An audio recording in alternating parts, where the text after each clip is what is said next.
හැම වෙලේ මං පැතුවසේ ඔබ ඉන්න ඕනේ සතුටින්නේ. අද මම යන්න හදන්නේ මගේ ජීවිතේ කවදාවත්ම මම අත්විඳලා නැති අත්දැකීමකට මුහුණ දෙන්න. මේ අපේ ස්ටඩි ලිව් එක දෙන්න කලින් දවසේ. ළමයි හැමෝම වගේ එදා ගෙවල් වලට යන්න ලෑස්ති වෙනවා. මම අද යන්න හදන්නේ සිද්ධාලපයකින් තියෙන පැජන්ට් එකකට තමයි මම අද යන්නේ. මුලින්ම මං කරේ මගේ උදේ කෑම එක ගන්න එක. මේ වගේ රුපියල් 150කට කෑම එකක් කන්න වෙන්නේ ඉතින් මේ කැම්පස් කාලේ අවුරුදු 4ක් විතර තමයි. මට ඔබේ තුරුලේ ප්‍රිය මගේ මේ අවුරුදු 22ටම ෆස්ට් ටයිම් තමයි මම මේ නේල්ස් දාන්නේ.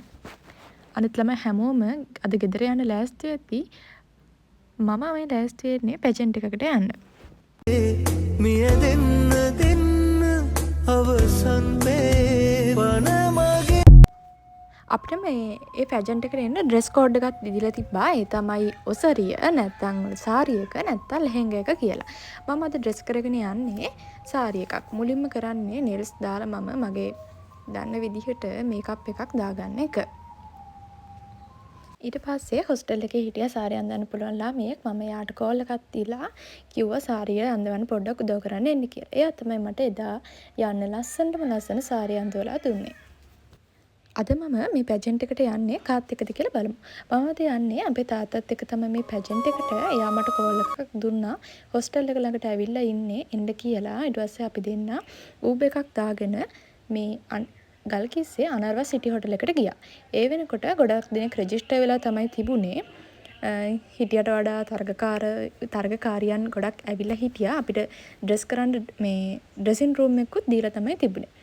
ඊට පස්සේ මෙන්න මේ විදිහට තමයි යාලා පැජන්ට් එකට ලෑස්ති වුණේ.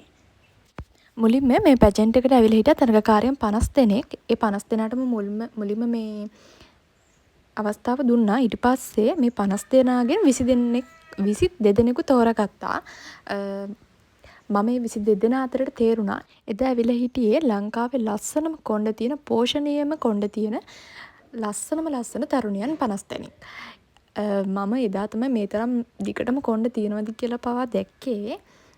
මම එදා වීඩියෝ කරන්න කියලා තාත්තට තමයි දීලා හිටියේ. මට මේ පැජන්ට් එකෙන් දිනපු විනර්ස්ලා 3 දෙනාගේ වීඩියෝ එකක් ගන්න බැරි වුණා. අද පියුමි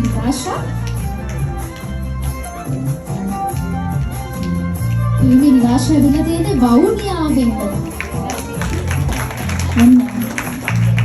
සාකා කේශ කල්යාණ ඉච්චර විශ්වාසයි පියුමි.